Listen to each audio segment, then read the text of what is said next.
Pierrick Courbon, bonjour. Bonjour. Merci d'avoir répondu favorablement à notre invitation. Alors on va parler d'avenir bien entendu, mais on va aussi parler du passé et du présent.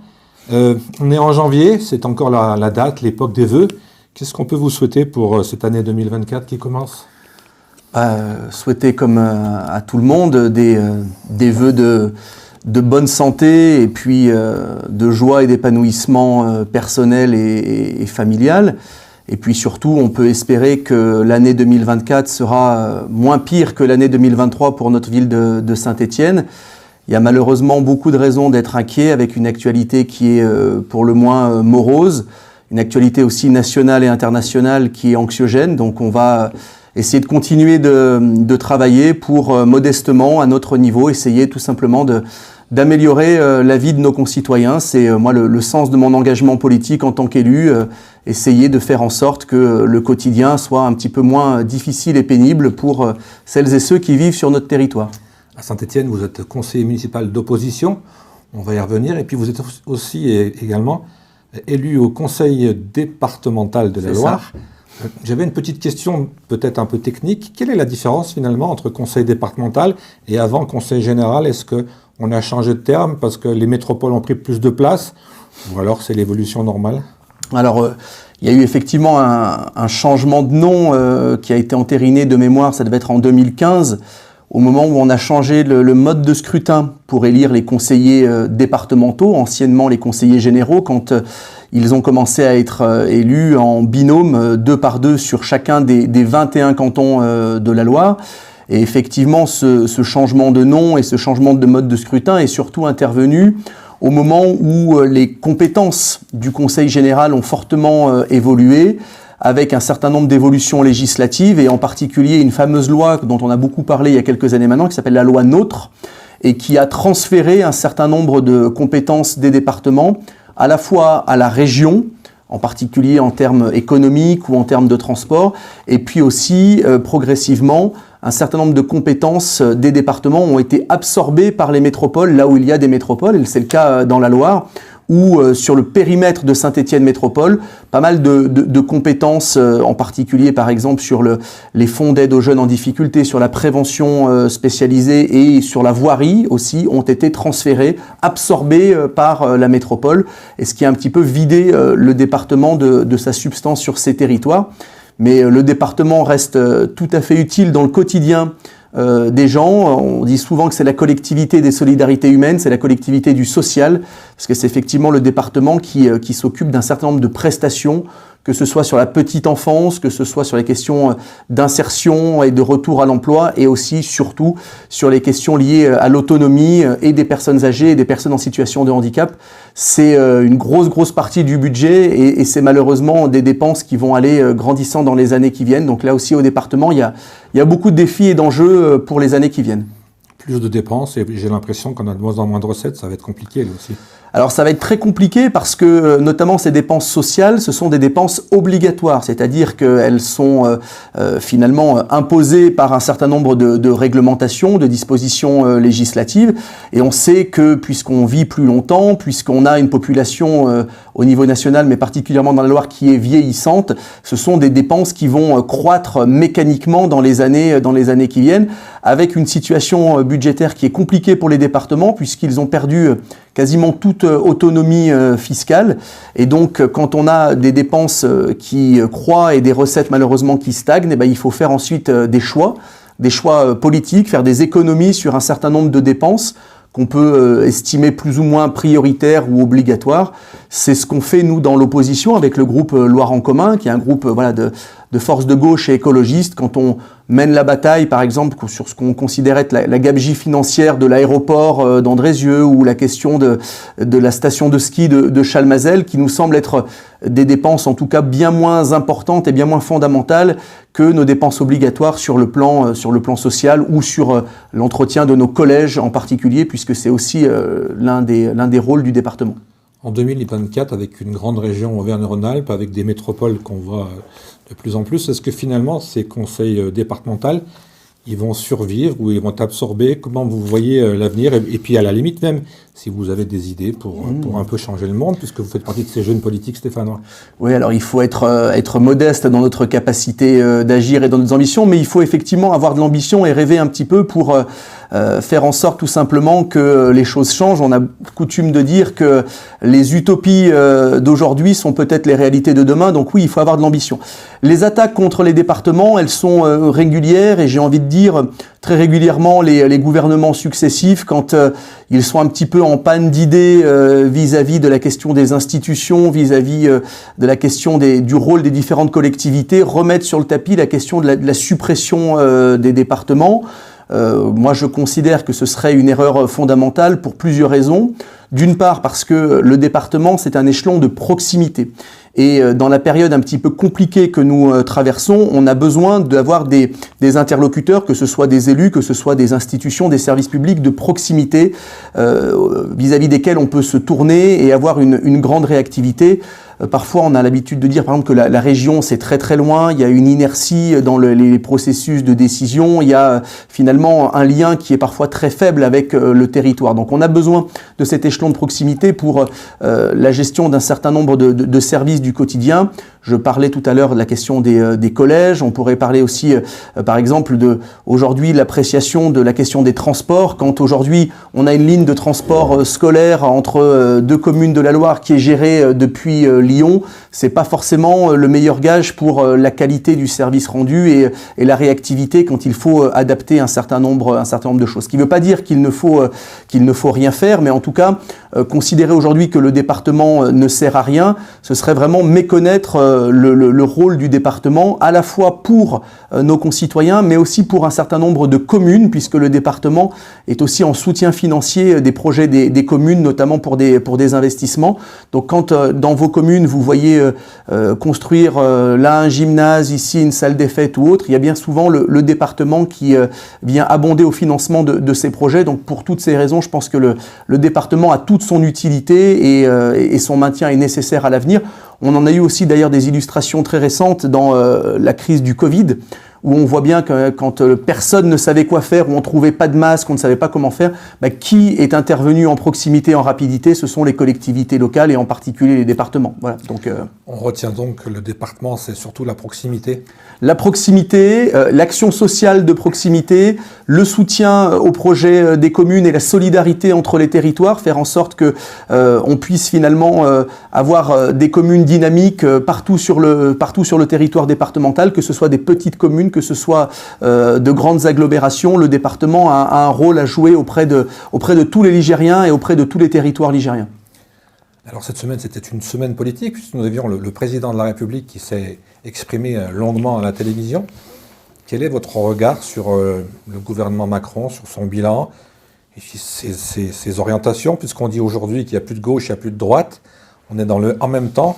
Quelle est la vision d'un jeune élu socialiste, puisque vous êtes au Parti socialiste?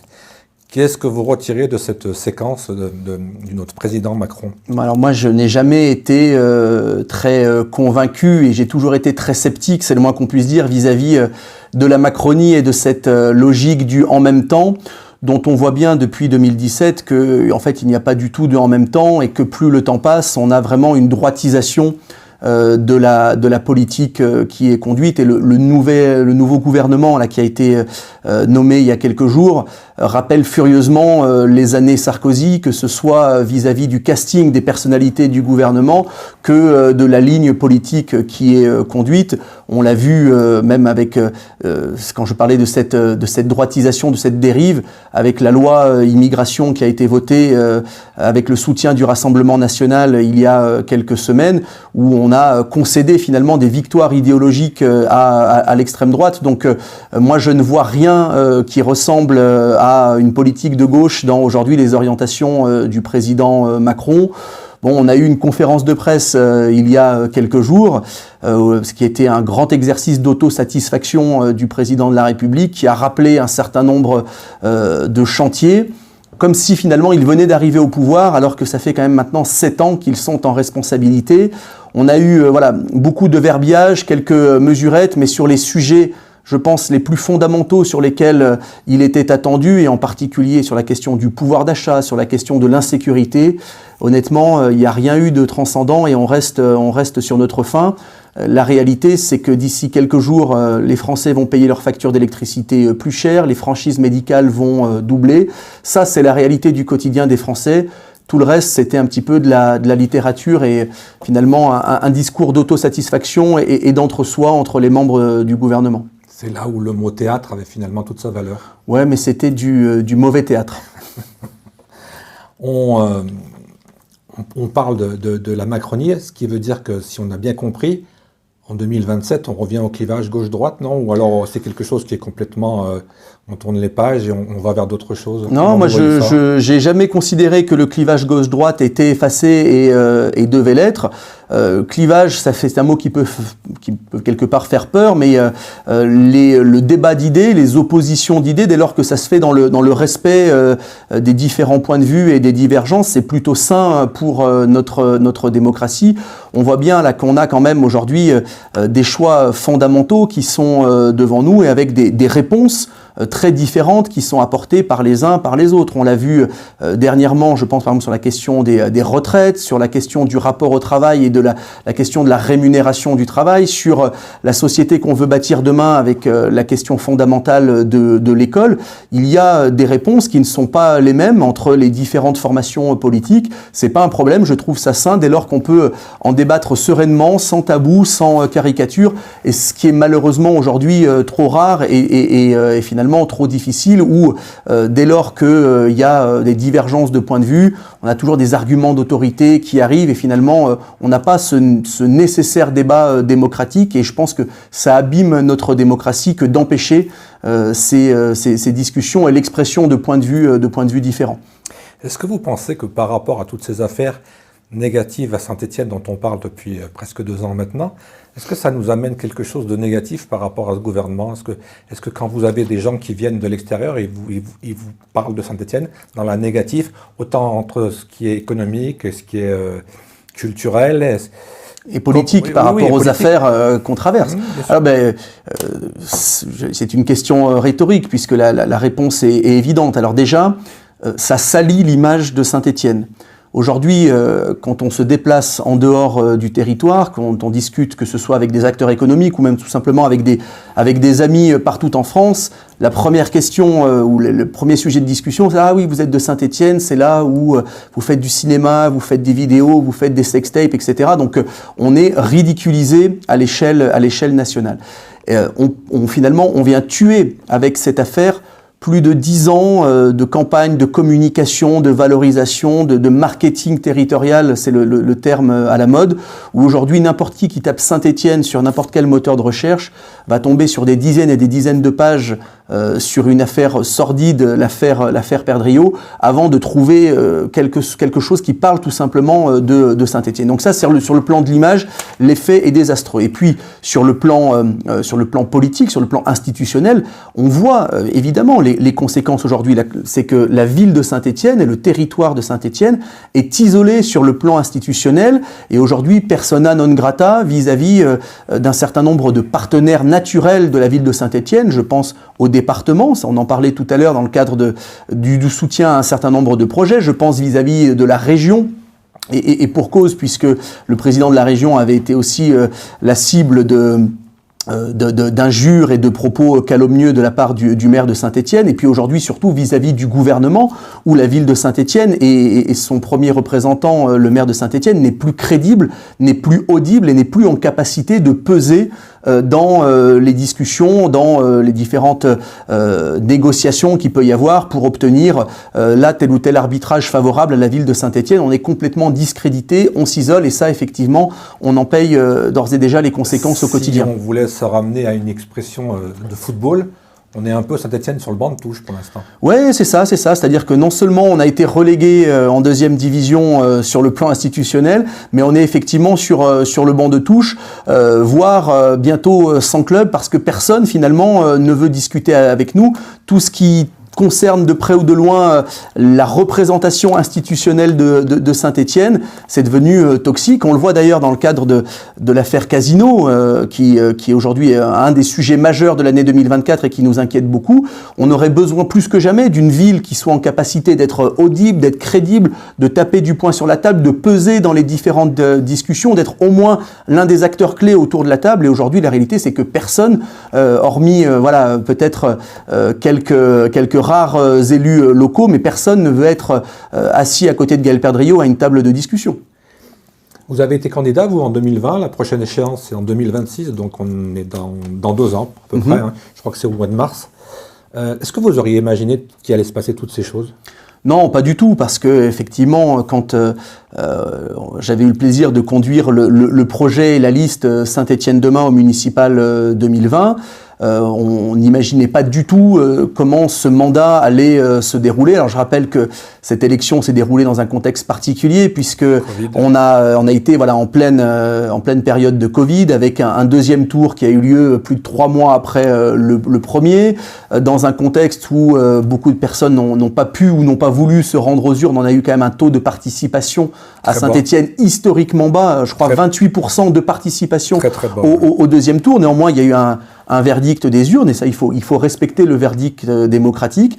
Nous, on avait dit qu'on continuerait à défendre nos idées, nos convictions, notre manière de faire de la politique. C'est ce que je crois que nous faisons aujourd'hui dans l'opposition, une opposition qui n'est pas systématique, qui n'est pas dogmatique, mais qui est vigoureuse et rigoureuse, qui est exigeante, qui défend finalement la parole des quelques 42% de Stéphanois qui nous ont fait confiance. Et puis aussi, aujourd'hui, naturellement, on se retrouve à défendre aussi une certaine éthique publique, un certain nombre de valeurs au-delà des idées politiques des uns et des autres, vis-à-vis d'une situation qui est inédite et qui est historique à Saint-Étienne, avec, pour la première fois dans l'histoire de la ville, un maire qui est mis en examen, avec une situation qui est vraiment extraordinaire au sens premier du terme. Et on se retrouve finalement à se battre davantage pour l'image de Saint-Étienne, pour l'honneur de notre ville, par rapport à la situation dans laquelle M. Perdriau enferme notre territoire. Si on met l'affaire de côté, si vous aviez été élu en 2020, en quoi votre mandat aurait été différent ? Parce que nous avions un projet politique radicalement différent, avec 3 piliers que nous avions présentés, qui étaient à la fois la question, on va dire, d'une action sociale réelle vis-à-vis d'une ville dans laquelle on a un foyer sur 3 qui vit sous le seuil de pauvreté. Donc il y a une demande sociale qui est extrêmement forte dans notre ville. On avait aussi des propositions fortes en termes de sécurité, qui est, je pense, aussi un des sujets de préoccupation majeure des Stéphanoises et des Stéphanois, avec notre projet d'ouvrir des antennes de police municipale dans les quartiers.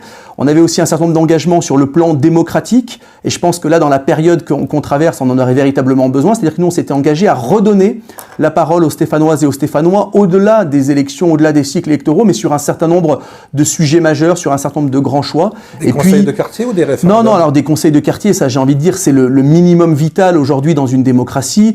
Aujourd'hui, on voit bien d'ailleurs qu'on a des conseils de quartier qui, c'est de la fumisterie la plus complète. Non, nous, on parlait de référendums locaux, de votations citoyennes, de budget participatif, donc vraiment des éléments innovants, et en tout cas innovants à l'échelle de la ville de Saint-Étienne en termes de pratiques démocratiques. Et puis on avait aussi cette idée forte autour de la gratuité des transports en commun, qui avait été raillée et qui devient une réalité, voilà, dans un certain nombre de territoires, et en particulier l'agglomération de Montpellier, où le maire, qui est un ami d'ailleurs, Michael Delafosse, est en train de réaliser cet engagement de campagne, puisque depuis le 1er janvier 2024, la gratuité des transports en commun est totale sur l'ensemble du réseau de transport de l'agglomération montpelliéraine.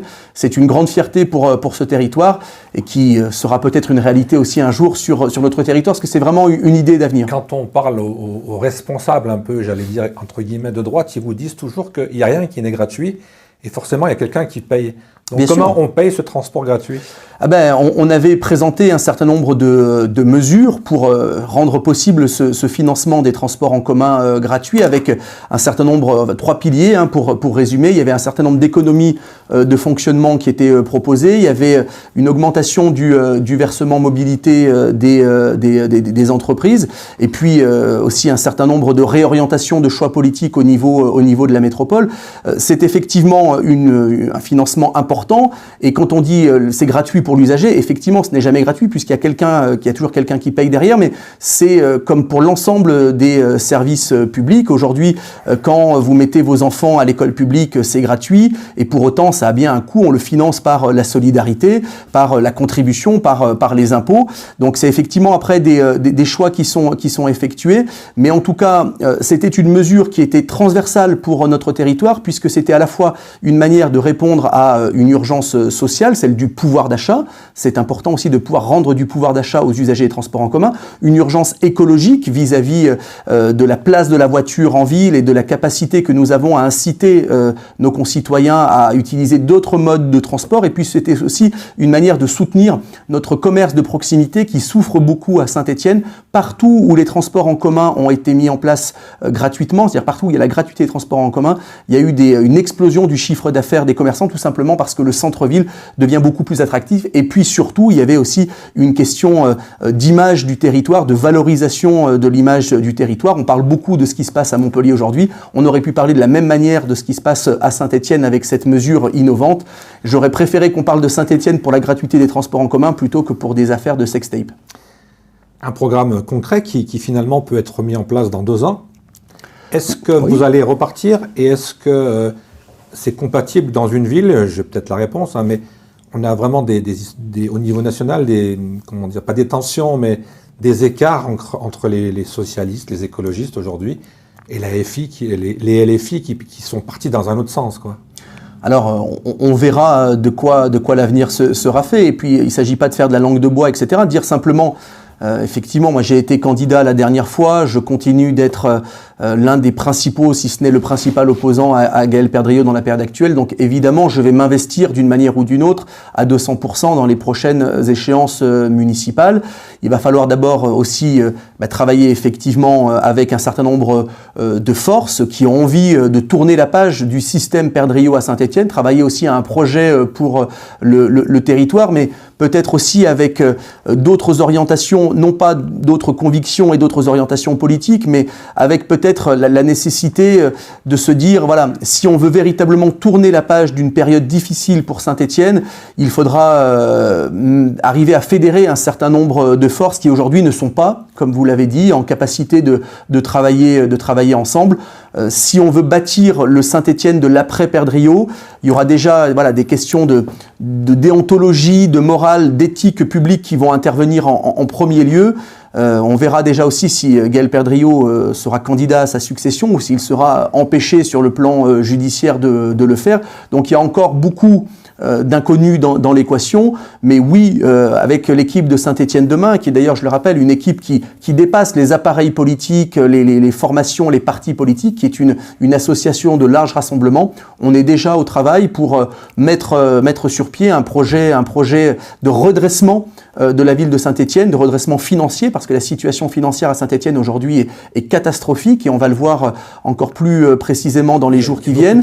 Voilà, il y a beaucoup de choses qui ferment et puis même sur la gestion financière de la ville, on a vraiment des signaux qui sont extrêmement alarmants et de très mauvaises nouvelles qui vont être annoncées dans les prochains jours. Et puis peut-être aussi un projet finalement de redressement de l'image et de salubrité publique quelque part vis-à-vis de la boue dans laquelle Gaël Perdriau nous traîne depuis maintenant 1 an et demi. Sans être Nostradamus, est-ce que Saint-Étienne, d'après ce qu'on sait depuis mon expérience de 50 ans, finalement c'est une ville qui se gagne au centre? Je sais pas où elle se gagne. En tout cas, je sais que beaucoup de personnes aujourd'hui à Saint-Étienne, quelles que soient les convictions et les orientations politiques et on va dire les partis ou les convictions intimes, ont envie de tourner la page d'un système mafieux qui fait aujourd'hui beaucoup de mal à la ville de Saint-Étienne sur le plan de l'image, sur le plan économique. Et il faudra que des personnes qui n'ont pas l'habitude de travailler ensemble trouvent des manières de faire en sorte qu'on puisse véritablement restaurer l'honneur de Saint-Étienne. J'ai envie de dire que ça sera l'un des principaux enjeux, je pense, du prochain scrutin. Comment on encaisse au niveau personnel pas un échec, parce que c'est peut-être pas le mot, il est peut-être trop fort, mais comment on encaisse une défaite au soir d'une élection, quand on est battu aux élections municipales? Alors on a parlé d'histoire de Covid et de 3 mois, ok. Il y a eu aussi cette élection législative. Comment vous avez encaissé le fait de... Finalement, tout le monde à Saint-Étienne voyait Pierre Courbon, le nouveau député, et puis finalement, il y a eu là aussi un imbroglio, on va pas rentrer dans la polémique, mais moi je vais le dire, vous avez fait un peu tous n'importe quoi. Et résultat, c'est quelqu'un qui finalement n'aura pas dû gagner, qui est député aujourd'hui. Donc comment vous le vivez ? Ah ben, je le vis toujours difficilement et ça reste une expérience extrêmement douloureuse parce que je considère que ce qui s'est passé aux législatives est une grande injustice sur le plan personnel, mais plus grave encore, on a tiré une balle dans le pied finalement de ces territoires avec l'élection inattendue d'un député macroniste qui est aujourd'hui finalement le premier ambassadeur de la politique de casse sociale d'Emmanuel Macron et qui n'apporte pas grand-chose sur le territoire. Alors on le vit douloureusement, c'est la politique dans ce qu'elle a de plus... de moins noble, on va dire, avec des choix d'appareils politiques qui se décident à Paris et qui font effectivement qu'on arrive finalement à balayer 15 ans d'investissement sur un territoire. Donc c'est effectivement fort regrettable. Moi, je regrette pas, ou en tout cas, je regrette les circonstances, mais malgré tout, il était important de pouvoir défendre une manière de faire de la politique sur ce territoire-là, avec un score qui reste tout à fait honorable pour une candidature à l'époque qu'on avait portée finalement sans étiquette vis-à-vis d'un certain nombre d'investitures que nous n'avions pas obtenues, avec plus de 21%, je crois qu'il est un des meilleurs scores au niveau national pour une candidature sans étiquette, qui permet de semer des graines pour l'avenir. Et puis surtout, moi je pense que ce que me disent les électeurs et les électrices sur le territoire, c'est que je n'ai pas abandonné le terrain, je n'ai pas lâché, je continue d'être actif, de défendre ce territoire, de défendre ses habitants à travers mes responsabilités d'aujourd'hui. Ça, c'est ma marque de fabrique et effectivement, les échecs, ça renforce, on apprend aussi de ses erreurs et puis on se relève plus fort et on retourne au combat. Au final, ça donne encore une image négative parce que ça motive les gens à ne plus aller voter puisque la décision des Stéphanois et des gens de la circonscription, elle est prise à Paris. Et là, personne ne comprend pourquoi à Paris on décide qu'un tel sera dans la première, l'autre dans la deuxième. Oui, ça c'est de la... À mon point de vue, je le répète, c'est peut-être l'âge, mais c'est du grand n'importe quoi. Oui, ça c'est de la tambouille d'appareils politiques. Alors c'est pas nouveau, c'est pas la première fois, c'est probablement malheureusement pas la dernière. Et effectivement, ça coupe encore un peu plus nos concitoyens de la relation de confiance qu'ils ont besoin d'avoir avec un certain nombre d'acteurs publics et de leurs élus en proximité. Bon, j'ai envie de dire, ça c'est un épisode douloureux, mais aujourd'hui, je pense que ce qui fait plus de mal à la démocratie à Saint-Étienne, c'est ce qui se passe depuis 18 mois dans notre ville, où on a un maire qui est mis en examen, dont plus personne ne veut, où on a même des citoyens qui nous disent « mais il est encore là, comment c'est possible qu'il soit encore en responsabilité ?» Et ça abîme véritablement la démocratie. Moi, je vous coupe, mais j'ai beaucoup de gens qui me disent encore qu'il a fait du super boulot et qu'on lui doit tout à Saint-Étienne. Il paraît qu'il y a une statue qui est en train d'être construite. L'un n'empêche pas l'autre, et aujourd'hui, la situation dans laquelle on se trouve ne remet en rien l'appréciation que les uns et les autres peuvent porter sur ce qui a été fait depuis 10 ans. Et d'ailleurs, c'est ce que nous disons à Gaël Perdriau et sa majorité, c'est qu'avec leur attitude aujourd'hui jusqu'au boutiste, ils en viennent à salir leurs propres réalisations, y compris les certains aspects positifs de leur travail.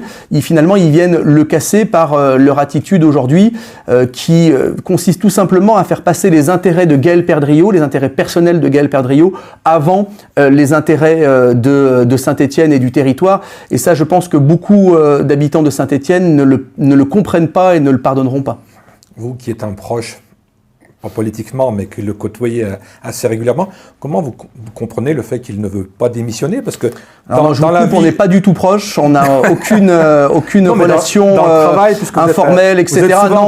Non plus, on n'est pas proche du tout dans le travail, puisque justement, on a un fonctionnement institutionnel anormal à Saint-Étienne et on n'a même pas la courtoisie républicaine minimale entre une majorité et une opposition. On a des tensions qui sont extrêmement vives, on a beaucoup de mépris, on a beaucoup d'agressivité et d'attaques personnelles qu'on ne retrouve dans aucune autre collectivité dans lesquelles moi j'ai pu siéger ou travailler. Je fais bien le distinguo entre ce qui relève des joutes verbales de l'opposition parfois un peu rugueuse, de véritablement du jeu politique, de ce qui se passe aujourd'hui à Saint-Étienne. Il faut vraiment que nos concitoyens entendent que non, la politique c'est pas ça. Non, les politiques ne sont pas tous comme ça. Non, la politique, ce ne sont pas que des coups bas, que des magouilles, que des affaires, que du détournement de fonds. Il y a, je pense, une immense majorité d'élus locaux, quelle que soit leur étiquette politique, qui donnent de leur temps, de leur énergie sans compter parce qu'ils croient en ce qu'ils font. Et c'est là où, véritablement, ce qui se passe à Saint-Étienne aujourd'hui est grave parce que on casse finalement ce dernier lien de confiance qui peut y avoir. Et c'est pour ça que je suis très inquiet pour l'avenir parce que tous celles et ceux, et notamment dans la majorité, qui disent finalement que cette affaire profite à l'opposition. Non, elle profite en particulier à l'abstention et au vote extrémiste. Et véritablement, personne n'a rien à gagner dans cette situation. En tout cas, sans être partisan, la justice fera son travail. Oui, et on aimerait qu'elle le fasse vite, quelle que soit la décision, parce que voilà, on est empêtré dans cette affaire depuis 1 an et demi. Et malheureusement, il y a de fortes chances que cette situation dure encore de longs mois et le mal qui est fait au territoire plus le temps passe, risque d'être irréversible. Un dernier sujet, vous l'avez évoqué tout à l'heure, c'est le commerce. Alors en 2 points, on a de plus en plus de magasins qui ferment à Saint-Étienne, malgré des chiffres qui disent qu'il y a plein de gens qui sont contents et qu'il y en a qui ouvrent, mais ça c'est normal, hein. Ça ouvre, ça ferme. Enfin, quand on se promène dans les rues, ça fait un petit peu peur. Exactement. Et puis il y a également cette histoire de casino. Alors j'avoue que je ne suis pas très très fort en finance et que c'est difficile à comprendre, mais on voit qu'on est en train de brader casino et que beaucoup d'emplois vont disparaître. Comment là aussi vous voyez les choses et comment on fait aussi? Moi j'ai critiqué à une époque le style. Récemment j'ai pris un bon retour dans les dents parce que j'avais dit mon opinion, donc je vais continuer de donner mon opinion. Moi je ne pense pas que ce soit le style qui ait fait du mal au commerce de Saint-Étienne, parce qu'on voit que c'est dans toutes les villes. Hein. Mais est-ce qu'il y a des solutions? On parlait tout à l'heure du transport gratuit, c'était une chose sympathique et intéressante, mais le commerce, on fait quoi? Moi je vois des jeunes de 20 à 30 ans, ils me parlent que d'Internet, ils commandent par Internet, ils ne vont pas dans les boutiques. Alors, il y a effectivement des difficultés sur le plan du commerce dans les villes qui ne sont pas propres à Saint-Étienne et on a aujourd'hui la question de la désertification commerciale des centres-villes. C'est un sujet effectivement national. Néanmoins, à Saint-Étienne, on est extrêmement mal classé. Il y a eu une étude menée par un certain nombre d'organes de presse il y a quelque temps qui disait que Saint-Étienne est la 2e ville la plus mal classée en termes de taux de vacances commerciales après de mémoire Perpignan. Alors, il y a effectivement des facteurs qui échappent au seul territoire. On a parlé de l'essor du e-commerce, etc. Et puis, il y a des balles dans le pied qu'on se tire ou qu'on ne se tire pas. Quand, à contre-courant de ce qui se passe partout en France, on a continué à Saint-Étienne en 2020 à construire un mall à l'américaine avec style en totale contradiction avec la promesse initiale, à savoir uniquement des grandes surfaces commerciales, aucune concurrence avec des activités qui existent en centre-ville, et puis surtout voilà que des enseignes nouvelles.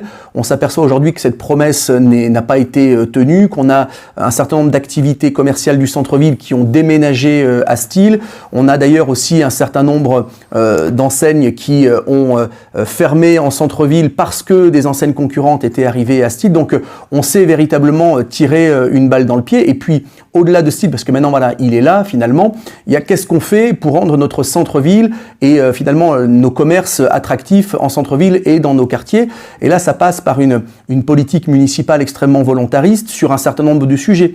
On a parlé de sécurité, d'insécurité, de sentiment d'insécurité. Aujourd'hui, vous interrogez beaucoup de personnes qui sont à l'extérieur de Saint-Étienne, ils disent ne plus vouloir venir en centre-ville, tout simplement parce qu'ils ne se sentent pas en sécurité, à tort ou à raison d'ailleurs, mais le soir quand ils repartent. On a la question de la propreté, on a la question aussi... Les parkings aussi. La question de la tarification du stationnement, mais moi, plutôt que de faire revenir des voitures en centre-ville, je préférerais qu'on multiplie les manières d'entrer dans le centre-ville avec des modes de transport non polluants, d'où les propositions qu'on avait formulées sur la question des transports en commun.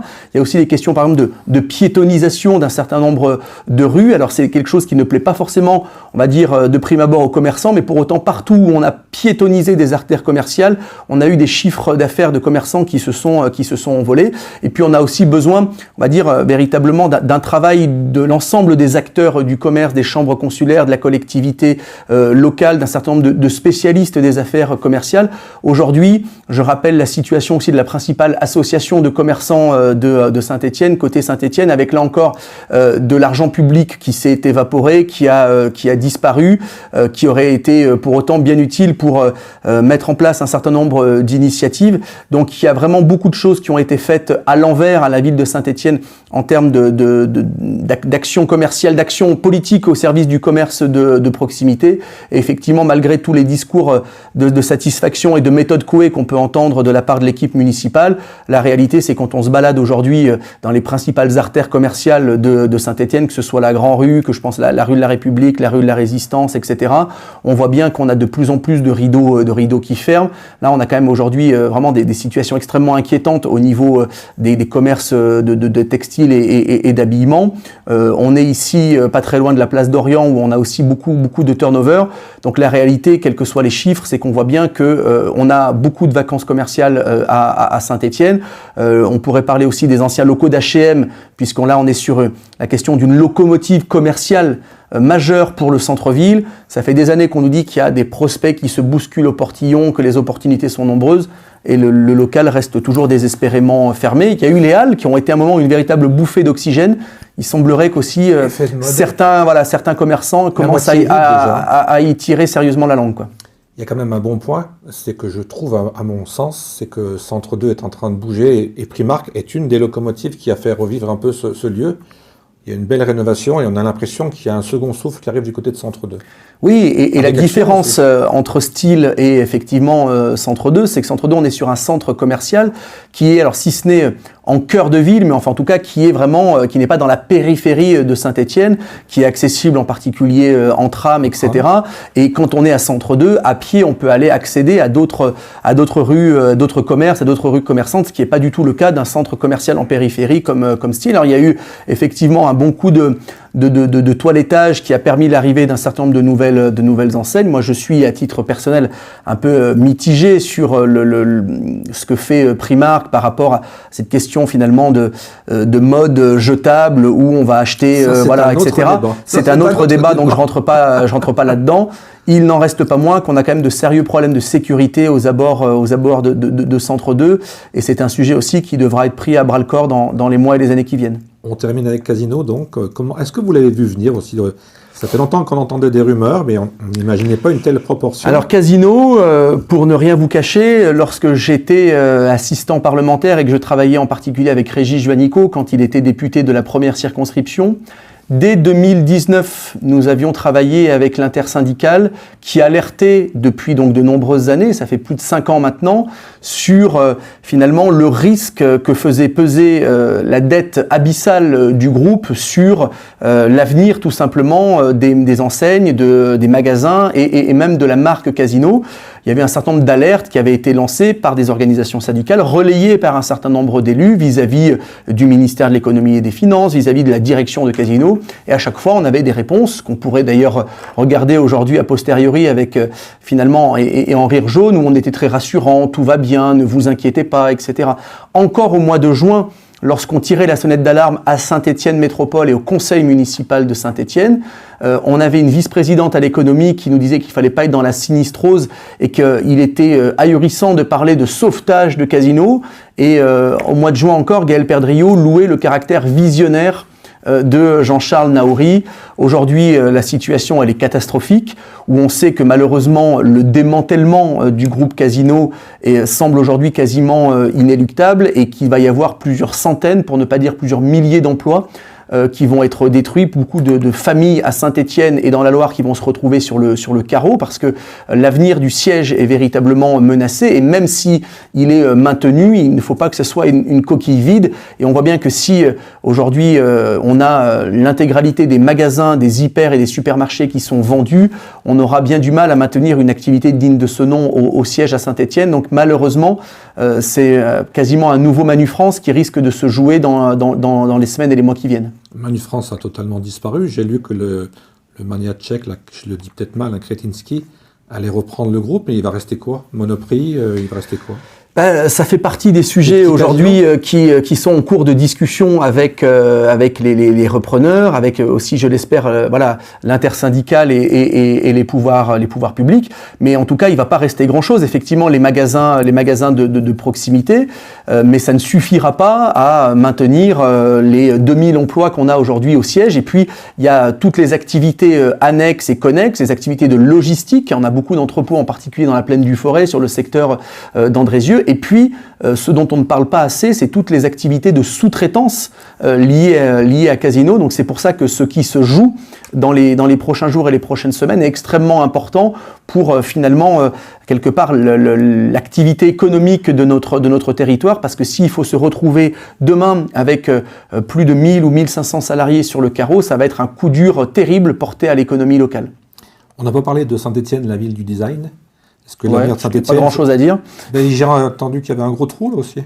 Ah bah, ça fait partie effectivement de la gestion erratique d'un certain nombre de dossiers par l'équipe municipale actuelle, dont l'un des adjoints qui est également président de la Cité du Design s'est réveillé un beau matin avec un déficit assez colossal qui a été renfloué par Saint-Étienne Métropole. Il y a aussi des affaires d'ordre juridique à la Cité du Design. Bon, il semble que les choses avancent vers, on va dire, un assainissement de toutes ces problématiques avec une séparation des budgets pour séparer le budget de l'école supérieure d'art et de design de l'activité de la Cité du Design. En tout cas, moi, je maintiens la position qui a toujours été la mienne sur la question de la Cité du Design, que j'ai d'ailleurs assumée lors des élections municipales de 2020, c'est qu'il faut trouver dans les années qui viennent des solutions pour rendre cet établissement moins dépendant, moins gourmand en argent public, puisque c'est quand même plusieurs millions d'euros par an de subventions de Saint-Étienne Métropole. Et au regard aujourd'hui, finalement, de l'utilité sociale et territoriale de la Cité du Design et surtout au regard de l'appropriation populaire de la Cité du Design par les Stéphanoises et les Stéphanois, on est en droit de questionner en tout cas l'utilisation de tant d'argent public pour la Cité du Design. Merci beaucoup Pierrick Courban. Merci à vous. Et puis on se revoit pour parler de l'actualité et puis pour voir si ce territoire stéphanois relève la tête. On espère et on va tout faire pour. Merci beaucoup. Merci.